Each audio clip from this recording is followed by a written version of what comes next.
Hey, it's Brian from Strong Tower Neuro. I wanted to talk to you about some research today connecting the vestibular system and the endocrine system. So why is this important? It means doing balance exercises, doing inner ear exercises might help our endocrine system, our hormones. So when we talk about balance drills and we say those might help with weight loss, they probably will.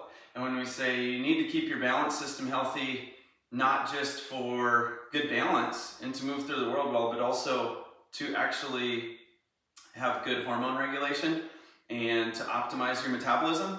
Well, here's research from 2023. I wanted to read this off today. Really cool study. It was published in the journal Cells, and the researchers titled their study Vestibular Disorders and Hormonal Dysregulations, State of the Art in Clinical Perspective. So we'll post a link to that in the YouTube video here. And the first sentence, the opening sentence here, is just amazing from this study. So we talk about this in our small groups quite a bit.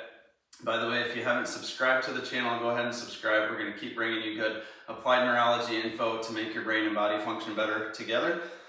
The abstract here, sentence number 1, quoting from that study: the interaction between endocrine and vestibular systems remains poorly documented so far, despite numerous observations in humans and animals revealing direct links between the two systems. So, why isn't there more research being done when there's numerous observations that there's direct links between the two systems?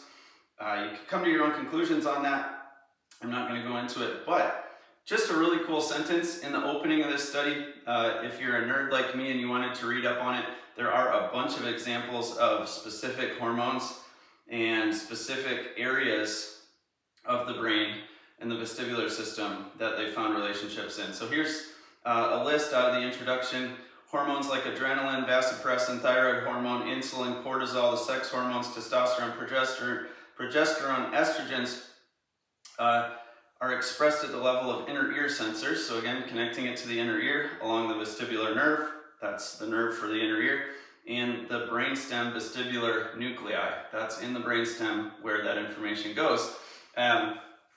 So really cool research study with, they compiled, it's a meta review, they compiled over 600 studies having to do with this topic, and they shared their findings. So I think more things like this need to be done, and I also just wanted to share because I dug up this study from just 2 years ago, so it's pretty new. It is a meta review, so they took some older studies, but the compilation done just a couple years ago, and I thought they did a really good job. So again, if you like information like this, you want to learn more about optimizing your brain and body and making sure that you understand how they work together, not separately, subscribe to the channel. Thanks.